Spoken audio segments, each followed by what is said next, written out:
Shalom Pastor. Shalom, shalom. Habari ya uzima wako? Namtukuza Yesu, mimi si jambo. Amina. Kwanza ninapenda kukupongeza, hongera sana kwa kuandika kitabu kizuri cha Nguvu ya Mwanamke Mwombaji. Kwa hakika kimekuwa ni kitabu kinachofanyika baraka sana.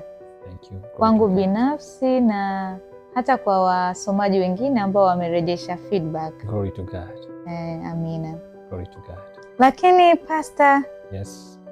Nimekuwa nakutana na watu mbalimbali hasa mabinti ambao wanatamani kuwa waombaji. Yes. Lakini wanashindwa namna gani ya kuweza kuwa waombaji. Labda utusaidie hapa sasa. Okay. Kwamba nini unawashauri wafanye ili waweze kuwa waombaji? Okay. Ndio. Bwana Yesu asifiwe kwanza. Amen. Mungu akubariki sana na wabariki wote ambao mnaangalia. Swala lako ni zuri ingawa lina vipengele vingi. Ndio. Kutaka kuwa mwombaji kwanza kunaanzia na je, mtu huyu ana uhusiano na Yesu Kristo? Ameupokea wokovu? Hiyo ni hatua ya kwanza. So ukiamua kuwa mwombaji lazima uwe na commitment kwa Yesu Kristo. Yes. Awe ni Bwana na Mwokozi wa maisha yako. Level ya kwanza. Lakini level ya pili, umempokea Kristo, hapo ndipo ambapo sasa watu tunaanza kutofautiana.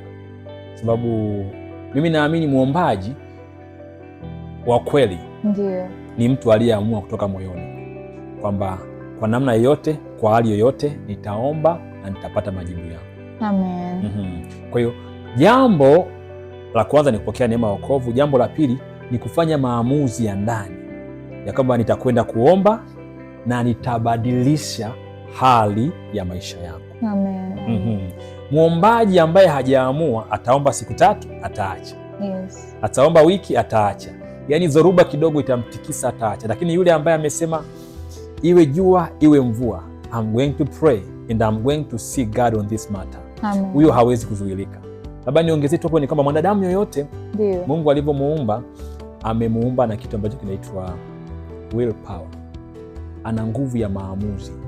Umenielewa? Mwanadamu yote akiamua kufanya jambo toka moyoni hakuna wa kumzuia. Amen. Yeah, so muombaji lazima aamue kwamba hii hali nimeichoka. Hii hali siitaki. Nitaomba mpaka iondoke, haijalishi ni muda gani. Amen. Yes. Amen. Asante sana Pastor. Bless you. Umetujibu vizuri sana. Lakini pia bado nina maswali mengine. Okay. Wanavyofahamu tunaishi katika dunia ya sayansi na teknolojia, ambayo ina mambo mengi, ina mitandao ya kijamii pia. Lakini sasa baada ya mtu kuwa ameanza kuwa mwombaji, ni nini mtu anaweza kufanya ili maisha yake ya maombi yasiathirike na namna ya mwenendo wa kidunia? Okay. Ndio. Mimi naamini nguvu kubwa ya mwombaji ipo katika kiwango cha neno. Amen. Ambacho kimo ndani yake.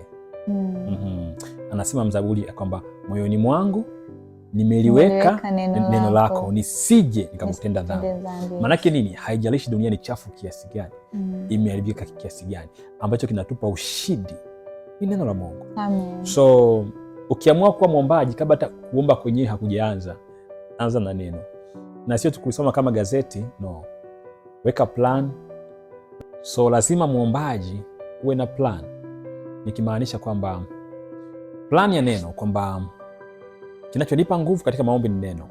Haya ndio mafuta yangu, hii ndio energy. Yes. So ni bora ni miss kitu chochote, lakini nisimiss kusoma neno. Amen. Waombaji wengi wanaishia njiani sababu ya nguvu ya neno hawana. Na nitakukumbusha kwa msomaji wa maandiko, soma kitabu kile cha Joshua ule mlango wa kwanza mstari wa 8. Wakati Joshua anapewa kuongoza wana wa Israeli, agizo kubwa ambalo Mungu alimpa ni kwamba kitabu cha Torati kisiondoke kinywani mwake usiku na mchana. So safari yoyote na Mungu, safari yote ya kufanikiwa na Mungu huwa inabebwa na neno. Msingi wake ni neno. Sasa waombaji wengi wanapuuza, wanakuwa na maneno mengi ya kwao, lakini ya Mungu yanakuwa machache. So utaka kufanikiwa mtu wa Mungu, cha kwanza ni neno. Amen. Neno. Hicho tu. Amen. Asante sana Pastor. Bless you. Nimebarikiwa na jibu lako na inanitia moyo na kunipa nguvu zaidi kuinvest katika kusoma neno la Mungu zaidi. Okay.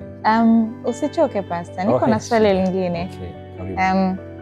Katika kitabu hiki ulichokiandika cha Nguvu ya Mwanamke Mwombaji, tukisoma katika ukurasa wa 56, umezungumzia kwamba mtu yeyote aliye ni mwombaji ili akue katika maombi inampasa ama ni lazima awe na marafiki waombaji pia. Je, hii imekaaje Pastor? Okay.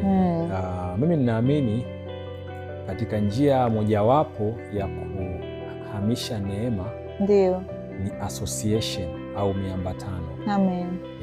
Na sio neema tu, mambo yote ya kiroho yanaweza kuambukizwa kwa njia ya kuambatana. Kwa hiyo una nafasi kubwa ya kuathiriwa au kubadilishwa na watu wanaokuzunguka. Yes. Kuna msemo mmoja wa Kiingereza anasema kwamba show me your friends, I will tell you who you are. So when I see your friends, I see you. Kama rafiki zako ni waombaji, kuna chansi kubwa ya kuwa mwombaji. Kama rafiki zako ni wasengenyaji, kuna chansi kubwa ya kuwa sengenyaji. Na maandiko nasema katika Zaburi ya kwanza kwamba tusiketi barazani kwa watu wenye nini? Wenye mizaha, si ndio? Hakusema kwamba tusifanye mizaha. No. Tusiketi katika uwepo wao, katika baraza lao. Manake nini? Ukiketi nao na sisi automatically tutafanya mizaha. Vile vile ukiketi na waombaji automatically utakuwa nini? Utakuwa mwombaji. Yes. Na hii ni sheria ambayo hata Bwana Yesu alijua. Alipokuwa akienda sehemu yote kuomba, aliangalia wale top 3. Ile cream ya waombaji wake ambao walikuwa ni Petro, Yohane na Yakobo. Yes. Association. Ndiyo. So mwombaji mpya ambaye unaanza, choose wisely. Rafiki zako ni nani?